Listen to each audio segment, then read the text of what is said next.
Legend of Exorcism. Chapter 103. A Devil's Heart Devil. When Lu Su returned to the Amber of Lanling wine shop, everyone had been waiting there for him for a long while. Very successful, Lu Su said, letting out a sigh. Lao Mo was taken away. Lao Mo. A Tai pointed out, chuckling. So familiar already, how much do you love him already? Lu Su's heart was like a tangled skein of threads. He replied, I spoke without thinking. Focus on the task at hand. Ashinakayan patted Lu Su's shoulder, indicating that he should relax a little, before saying, since everyone has agreed to his plan, don't be too nervous. Lu Su continued, Zhao Zilong is still in the Angzi military manor. Let's wait for it to give us the news. Qiu Yangxi added, a gemstone, that's pretty strange indeed. Is your guy's sacred flame in the shape of a gemstone? A Tai replied, I just asked Li Guinayan Shikshan today. The sacred flame has been missing for too long, so there's no way to know. We need further confirmation. Ashinakayan thought for a moment, before saying to A Tai, even if it isn't the sacred flame, it should be some holy relic of our religion. Back then, that group of Tuja people took quite a lot of artifacts from us. Lu Su let out a long sigh and nodded.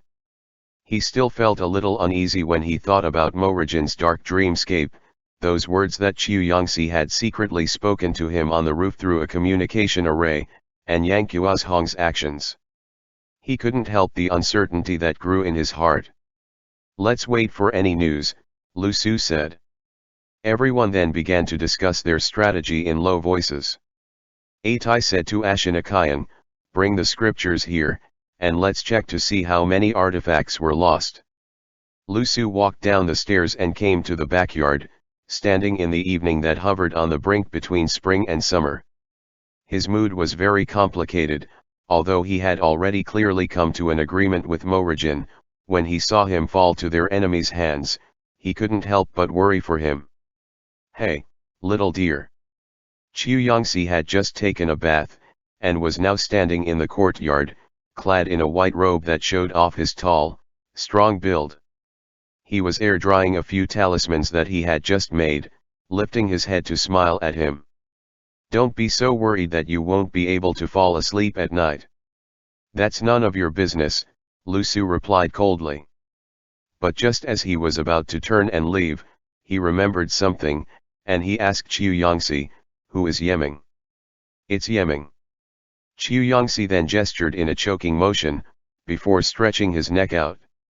Also called Yeming. It's a dragon that controls time. Lu Su, controls time.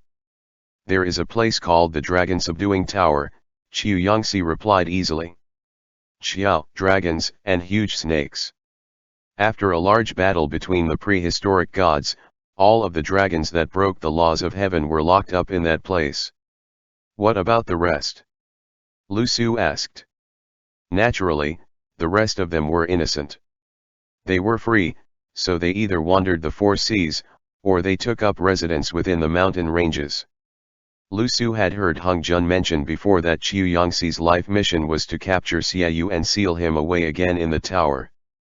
A single Xiaoyu can cause such a ruckus, so if that dragon subduing tower were to collapse, wouldn't that result in unthinkable chaos? Then it can only collapse, Qiu Yangxi said, smiling. Whenever it collapses, it'll even save me some trouble. Lu Su. There was once a dragon god in the tower, who was named Yeming, Qiu Yangxi said. Under its power, the time in the tower passed very slowly, unlike that of the outside world. But when Xiaoyu left, he killed Yeming, destroyed the barrier of time, and took Yeming's corpse with him. Lu Su asked quietly, then why is it that when I asked him, he... Because Yeming was his adoptive father, Qiu Yangxi replied intently. Killing Yeming with his own hands is Xiaoyu's heart devil. He was planning on becoming a devil to start with, Lu Su said. But devils also have heart devils, Qiu Yangxi said. Everyone has one. Sometimes, only by facing your heart devil head on can you be free of falling under anyone's control. See, even Xiaoyu has times when he's scared. Lu Su watched Qiu Yangxi quietly.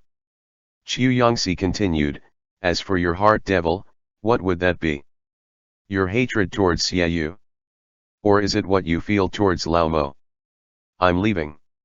Lu Su didn't want to go any further on this topic, and Qiu Yangxi didn't stop him either. He simply smiled at him. After leaving the backyard, Lu Su stopped in the corridor, studying Qiu Yangxi. Hung Jun likes you quite a bit, Lu Su said. I also really like him, Qiu Yangxi replied, amused. But I like beautiful girls more. Not in that way, Lu Su said in the end. Thanks.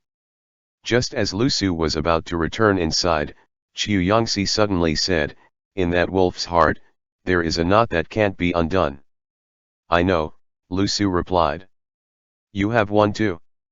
N. Qiu Yangxi nodded but didn't elaborate, so Lu Su went back inside and closed the door.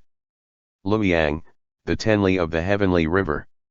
Hung Jun was already a little sleepy to begin with, but after that call of Tei Xiang from Li Jinglong shocked the wits out of him, his entire being grew alert. It was hard to say what time it was, because this entire main street underground seemed like a black market, but also like a city where night never fell. He couldn't help thinking, I met Li Bai, and I even asked him if he wanted to pee after he drank too much. I also handed him a chamber pot, and then Li Bai sat in front of me as he did that. Hung Jun felt the world spinning around him, his heart beating so rapidly that his head swam. That, Hung Jun said, Lord Li Bai, I'm so sorry, this humble one just had a moment where his dog eyes did not recognize Mount Tai. Li Jinglong. Li Bai was slumped against the wall of an alley, so drunk that he actually fell asleep. For a time, Hung Jun's eyes were filled with admiration and surprise as he studied the soundly sleeping Li Bai. The real live Li Bai, and at that, his gaze was filled with an uncontrollable quiet joy. Li Jinglong, bring a bucket of water over. You go get it? Hung Jun said, looking askance at Li Jinglong. I have to take care of Tei Xiang. Li Jinglong replied, then I'll go get a bucket of water and pour it over his head. How can you do that? Hung Jun protested. You dare. Then I'll fight you to the death. Wait, you're really pouring? If not, then what? Li Jinglong felt as if he wasn't carrying a bucket of water, but rather a bucket of vinegar. Let him wake up on his own. That's impossible. Before, he was always like this, so we constantly poured water on his head. Otherwise, just you wait, the moment he wakes, he'll want to keep drinking. No. Don't. Hung Jun let out a pitiful wail, but that bucket of water let out a hwala as it splashed all over Li Bai's head. Li Bai instantly woke. Bring the wine. Li Bai immediately called. Li Jinglong gestured at Hung Jun, meaning, see. Hung Jun hurried to explain, it wasn't me, Tei Xiang. Pull me up. Li Bai's head hurt a little. Li Jinglong gestured for Hung Jun to go forward and pull him up, and when he did so, Hung Jun's entire being trembled. Whether it's my dappled horse or my rich furs, hurry up and have the waiter take them in exchange for good wine. So that I may drink that with you to melt these eternal sorrows, Li Jinglong and Hung Jun finished at the same time. Li Bai smiled tiredly, and they exchanged greetings for a moment. Li Jinglong said by way of introduction, this is Hung Jun, Tei Xiang. Who cares what he is? Li Bai shrugged that off with a wave of his hand. Do you have any money? Little Long, lend me some to spend. Take care of official business first, Li Jinglong said, and we can discuss that later. Li Bai could only let that be. Li Jinglong grabbed him as if he was escorting a prisoner, and they walked towards the other end of the street as he asked, where's Xiangyu? You promised Hung Jun that you'd help him find her. Hung Jun, N. Li Bai turned his head and glanced at Hung Jun, murmuring, Are you already married? When he heard these words, Li Jinglong's heart immediately skipped a beat, before it began to beat so fast that it was on the verge of leaping out of his chest. Hung Jun's mouth twitched, and he replied, I'm already married. Li Jinglong's heart returned to its rightful spot. Li Bai let out a few laughs, forcefully smacking Hung Jun's back a few times, saying, I have a friend who has a daughter, he's asked me to help her look for a husband. Hung Jun, I don't like girls. Li Jinglong's heartbeat had completely returned to normal. Oh, it's like that, huh? He also writes poems. Who? Hung Jun asked curiously. Li Jinglong grew a little apprehensive again. He writes very good poems. He's called Du Fu. Hung Jun, oh. Who's Du Fu? I've never heard of him. Li Bai waved his hand, murmuring to himself, his hair in disarray as he led Li Jinglong and Hung Jun deeper into the street. That faint fragrance grew stronger and stronger, and in front of one place hung a plaque, on which were written 4 words, Divine Fragrance of the Peony. Li Jinglong quietly said to Hung Jun, after we go inside, don't say anything out of turn.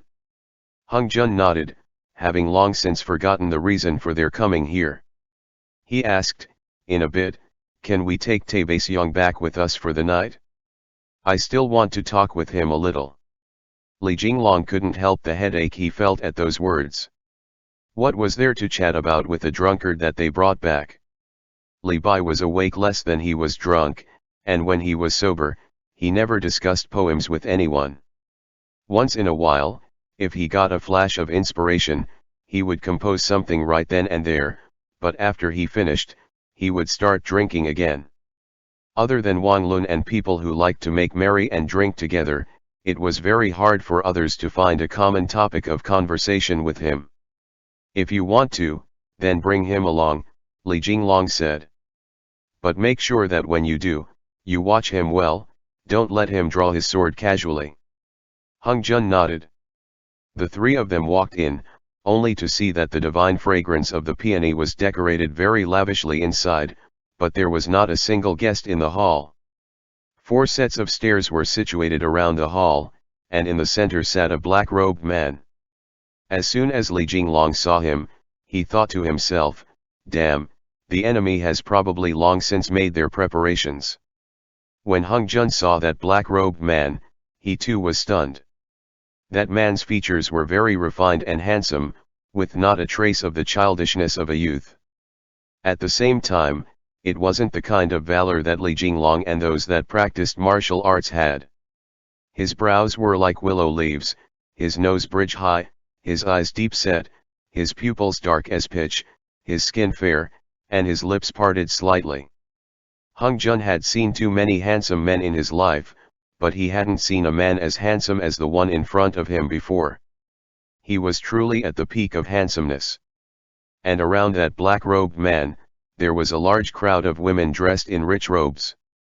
They were clustered together like flowers, piled high like brocade, and all of them were so beautiful that it was hard to take them all in.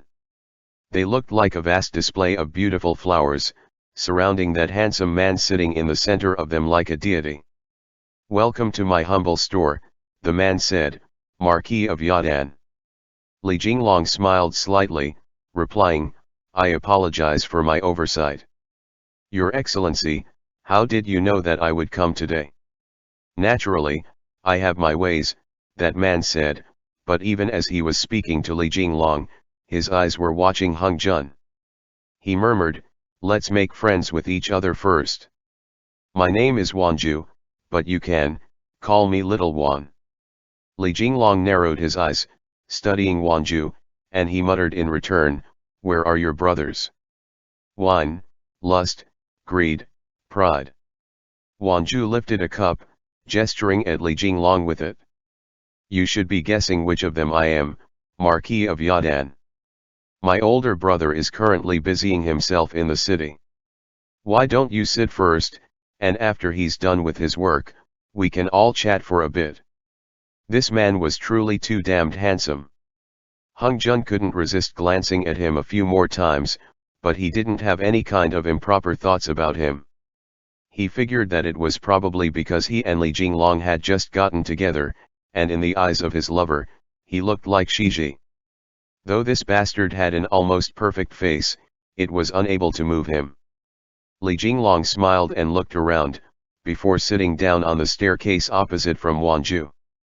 Wanju continued, "Why aren't you all taking good care of our honored guests?" With that group of stunningly beautiful women around Wanju circled around the stairs and headed towards them. Hung Jun thought to himself, who knows if Li Jinglong will be entranced by these people, and he immediately glanced at him. Li Jinglong, however, remained assured and confident. After glancing at the group of women, he figured that they were all Yaoguai. He simply didn't know what kind of Yaoguai they were. With that fragrance, could they be flower Yao? He said in reply, "Since you are entertaining us today, I imagine you have something you want to say. Let's get right to the point." Wanju replied, "Relax, I won't make you guys drink the wine that my big brother brewed." After sitting down, Li Bai had kept his head down the entire time, not making a sound, but when he heard the word wine, he suddenly raised his head and said, "Is there wine? Bring on the wine, bring on the wine." The group of women immediately froze. "Li Bai," one of the women asked. "Are you Li Bai?" "Yes, yes, yes," Li Bai said, waving his hand a few times. "Where's the wine?" "Why Li Bai. Lord Li Bai. You Yaoguai are really too much." Hung Jun's rage immediately exploded, and he said, "Stay away from Fei Xiang." Wanju hadn't expected that he would suddenly lose control over the situation either, and he could only watch as the entire hall of flower Yao women flooded towards Li Bai in an instant. There were even women upstairs who, upon hearing the shrill screams, came down swiftly, asking, "Where's Li Bai? Where?" The hall immediately fell into chaos. Wanju shouted, "All of you, be quiet. Li Bai." The entire hall of Yaoguai were all so moved that they were on the verge of tears. One of the women said, "A few days ago, I took a quick peek from the yard, and it truly was you that I saw then." Li Bai, "Woo, all right, all right. Li Bai, I like you so much." Li Bai replied easily, "I also like myself very much. Okay, where's the wine?" Someone immediately brought some wine over, and reading, "Please compose a poem." "I'm not in the mood right now." The group of women chattered like birds, surrounding Li Bai on all sides like the stars surrounding the moon. They left Li Jinglong, Hung Jun, and Wanju stranded to one side, and the three of them looked at each other, speechless. "Dear friend, you're not quite up to par, seeing how you're unable to keep the Yaoguai under your command under control with such a small disturbance," Li Jinglong remarked casually. "You need to cultivate for a few more years yet." Wanju. Hung Jun was immediately torn between crying and laughing. Wanju replied, "The person that the Marquis of Yadan brought today has cancelled out my spells. It's not my fault, it's not my fault. Where is the Kun god?" Li Jinglong had no more patience to talk around the subject with him any longer. He glanced at the hall. Though this group of women were Yaoguai taken human form, if he was forced into a corner, he would have to destroy those flowers, so he imagined that their cultivation levels were not high. With only the Gu now in front of him, if he and Hung Jun joined forces and used the pentacolor sacred light to surround it, they had nothing to fear from him. "What will you offer in exchange?" Wanju's smile was tinged with a bit of evil, but the way it looked a little dark made it a smile that truly moved the hearts of any onlookers. "Marquis of Yadan, before I set out, my third brother specially told me that I'd have to make you name a price first." Was this sentence true?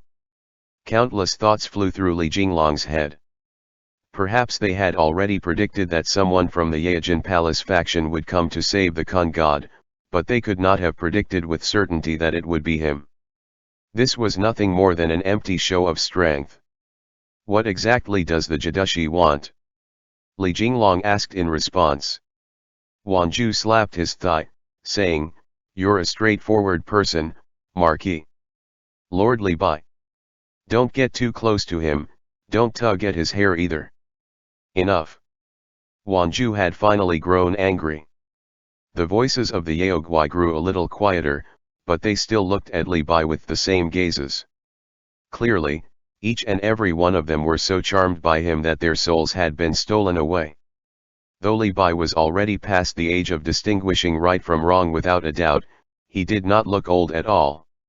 His physique was also good, and his beard was full and messy, so he looked like a wandering old man who had fallen on hard times. He also had literary talent, and his reputation truly stunned the ear, so he immediately stole the limelight.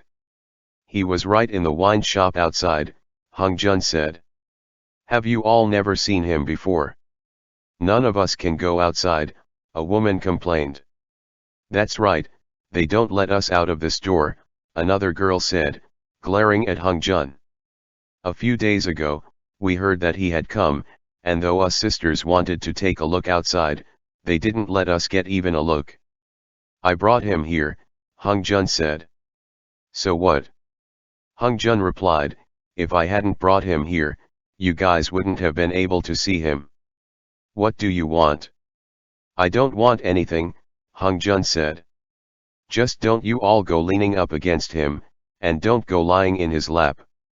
Li Jinglong and Wanju had no interest in exchanging vicious words any longer. Wanju said expressionlessly, "The Jadushi wants the 3,000 nightmares of the world in him in exchange for the Kun God." Li Jinglong said, "Let me consider it, and we'll leave it at that." Hung Jun, Taibei Xiang, we're going. Hung Jun, okay.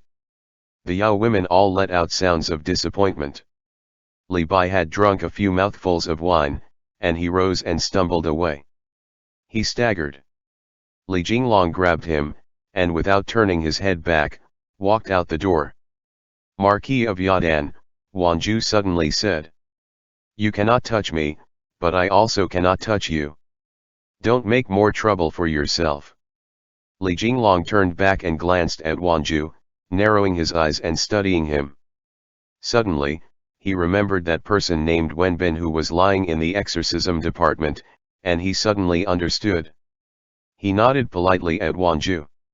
End chapter. Legend of Exorcism. Chapter 104. Devil Flames Eating at the Heart. In the darkness, the howls of a wolf pack accompanied the sound of a child's weeping, echoing crystal clear in the dark, cold cavern.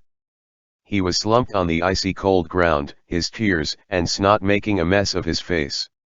An arrow stuck out of his back, the other end of that arrow stuck out of his chest, causing him to spasm uncontrollably, and a dull, pre-death roar issued from his throat. In the cavern was drawn a vividly lifelike deer king Jataka.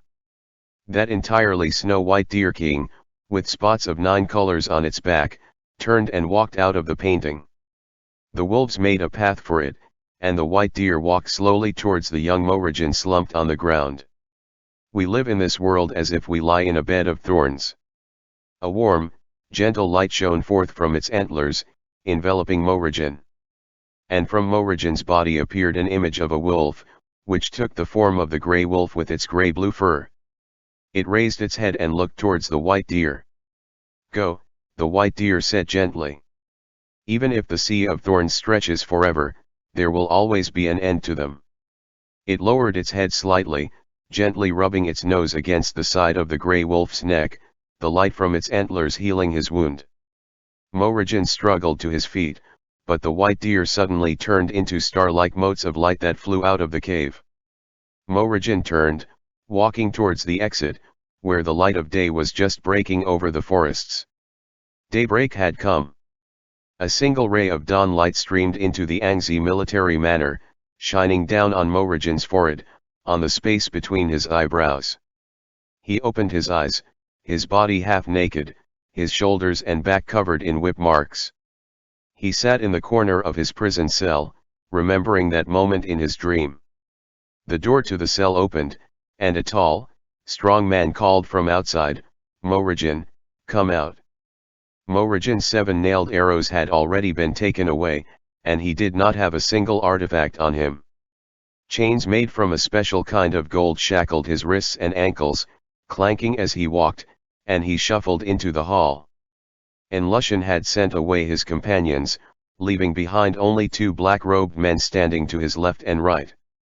"I know your father," Enlushan said. "The southern Shiwei tribe, Umbusir Kian Baghadur." Morajan lifted his head, studying Enlushan. Enlushan continued, "We've even fought before." Morajan remained silent, and Enlushan kept speaking. "I heard that he has a son, Liming Seeing of the grasslands." Morajan's forehead furrowed faintly at that. Enlushan finished with, "Later, when you disappeared without a trace, I guessed that you had come to the Central Plains." "What did you come to the Central Plains for?" Morajan replied, "You're very aware of why, Mara." Enlushan laughed loudly, so much so that the bed under him trembled with him, and he said, "Have you come to kill me? I haven't done that much yet, have I?" To the Lord Jadushi, the clans under Kian Baghadur's command are no more than something easily destroyed with the flick of a finger, a black-robed man said. "You only number some 14,700, and the men in the tribe who can fight numbered less than 8,000. 10 years ago, you ceded land to the Khitan to seek peace, wishing for nothing more than to live in peace." Enlushan chuckled coldly, saying, "I simply need to issue one order, and 50,000 armored cavalry will ride north. In less than a month, they will wipe your tribe from the map." "Correct," Morajan said, nodding. "You don't even need to send out troops. As long as you go in person to the banks of the Kurlun River and let out your devil energy, the people in the tribe, from children to the elderly, almost none of them will survive that massacre." "It won't be that drastic," Enlushan said, smiling affably. "As long as you are willing to come to my side, not only will your tribe have the privilege of keeping their lives, in a few more years, they will even become my most loyal subjects."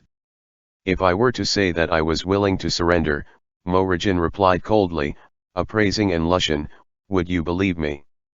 Enlushan let out another bellow of laughter like a wild beast.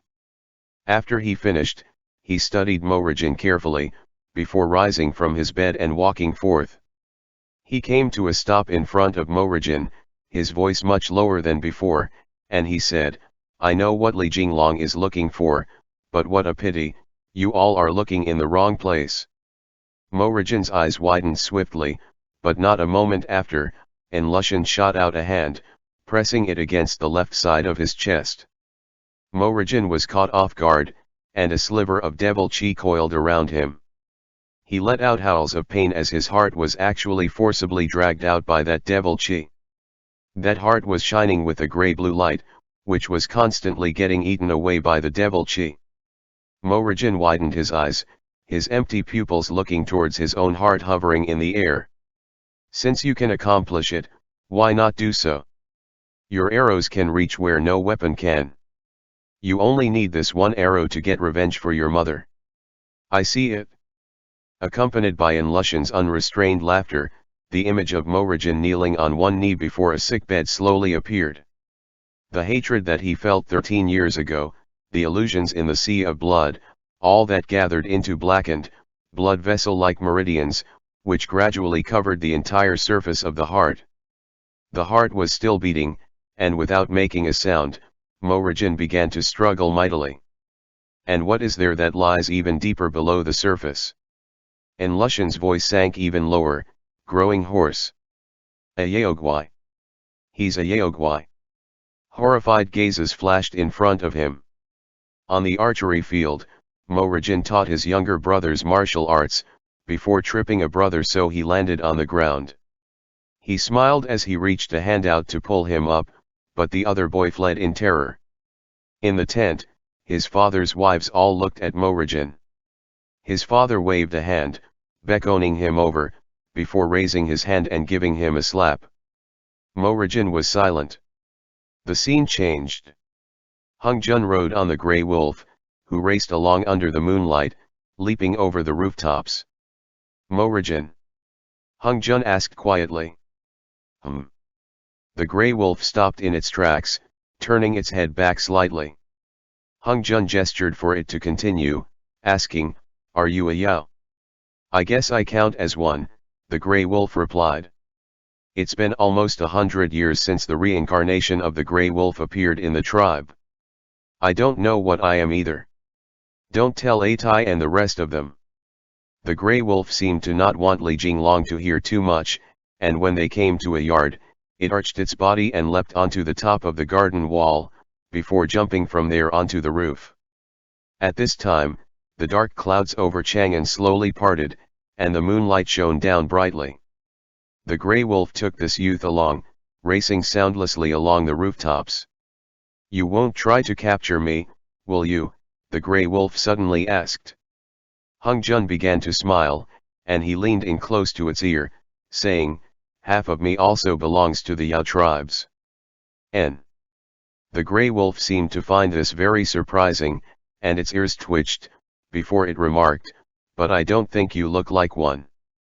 "My dad is a SHH, the grey wolf replied.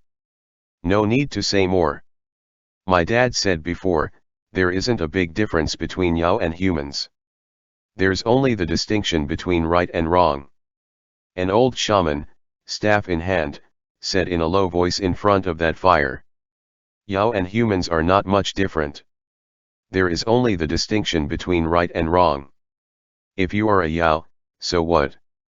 Suddenly, black flames came flooding in, drowning almost all of the past. And Lushan made a gesture, and that heart that turned pitch black from the corrosion suddenly shot back into Morajan's chest. At that, he jolted, before falling onto his side to the ground.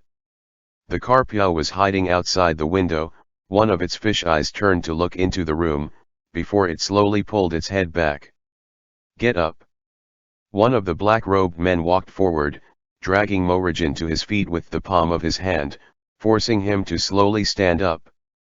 The look in Lushan's eyes grew complicated, and he said, "Since you wanted to kill the Emperor of the Great Tang, why did you not take action earlier?" Morajan's head was lowered, and his entire body was bathed in the black flames, which sluggishly seeped into his body. Throughout this process, he slowly raised his head, looking into Lushan's eyes. 2 balls of black flame appeared in his eyes, lazily revolving. "Where is the last arrow?" Lushan asked. One of his subordinates offered up a wooden platter, which held 6 of the nailed arrows. Morajan raised his left hand, placing it lightly over the platter, and the 6 arrows began to tremble. In the early morning, the arrowhead that had been tied to Lu Su's wrist began to tremble, pointing in a certain direction.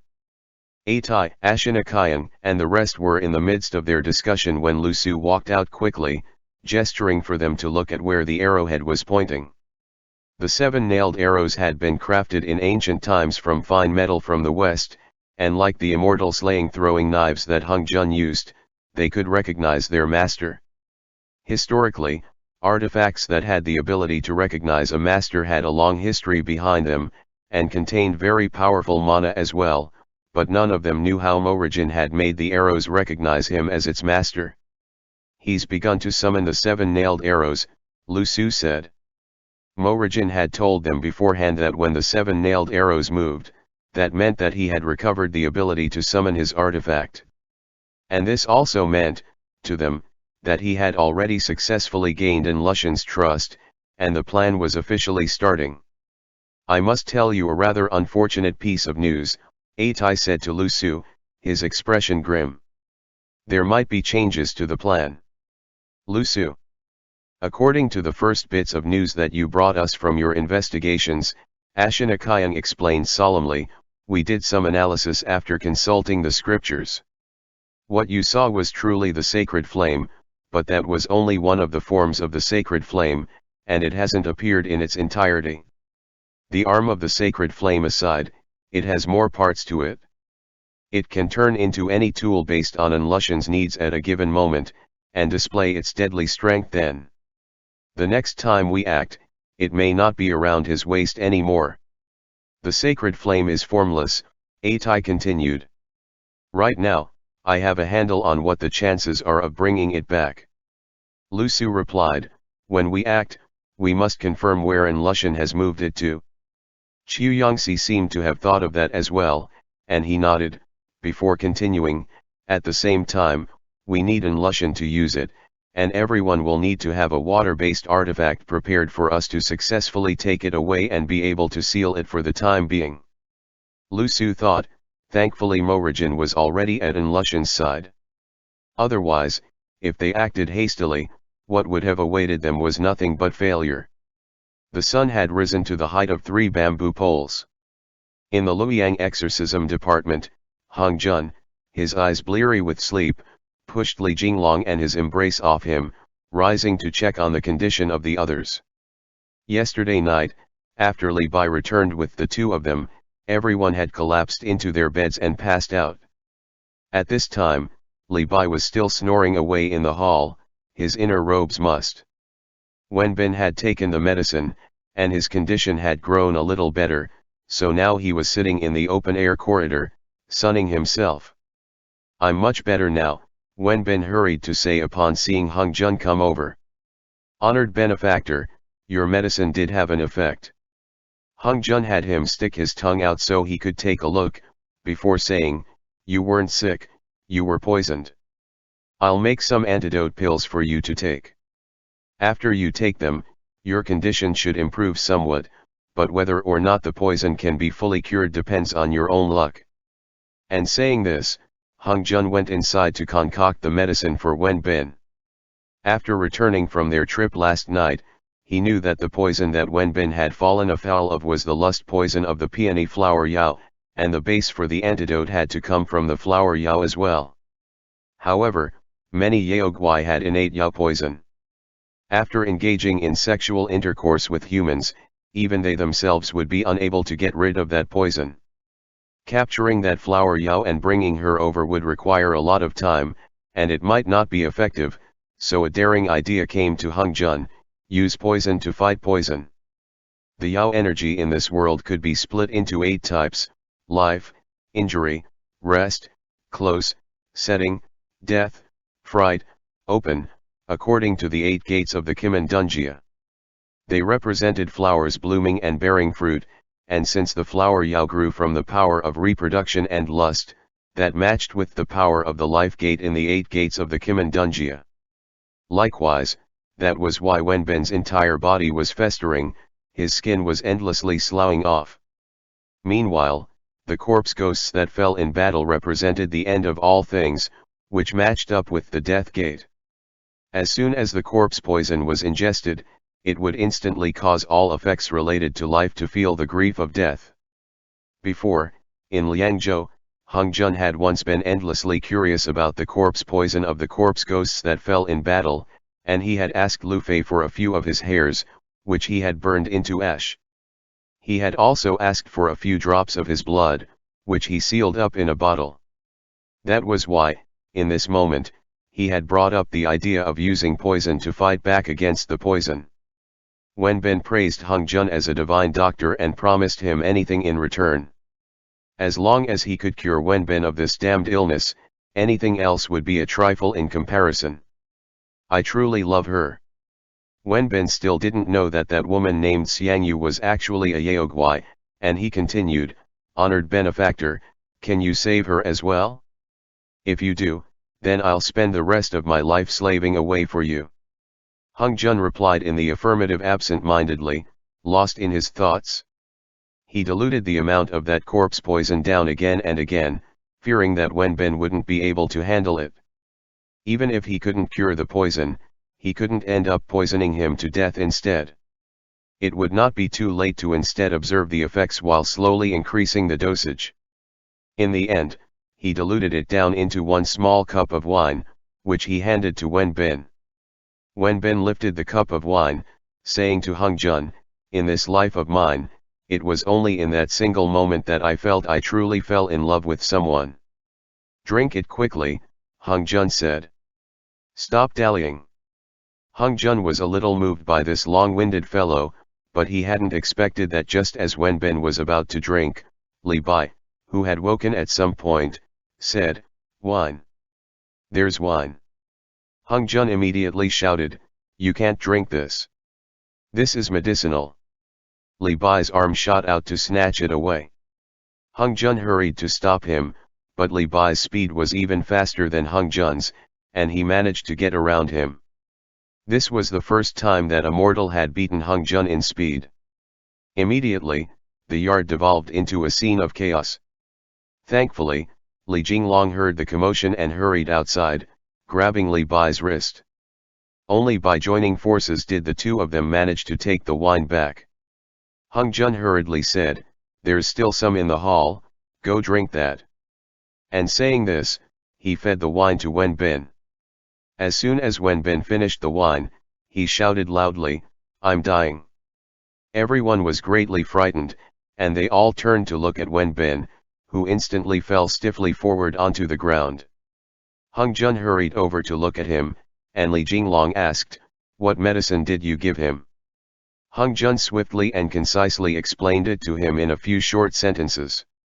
Li Bai was still standing to one side, laughing, before he then passed through the front courtyard of his own accord, reciting, "The living are passing travelers, the dead return to the earth below. The heavens and earth are an inn, for all our grief, we return inevitably to dust." Hung Jun had one knee on the ground as he checked over Wen Bin. Li Jinglong suddenly remembered something, and he asked, "Wasn't this the seal incantation?" Hung Jun replied, confused, "This is his poem." Li Jinglong seemed to be a little doubtful, and he asked, "It was also the seal incantation, was it not?"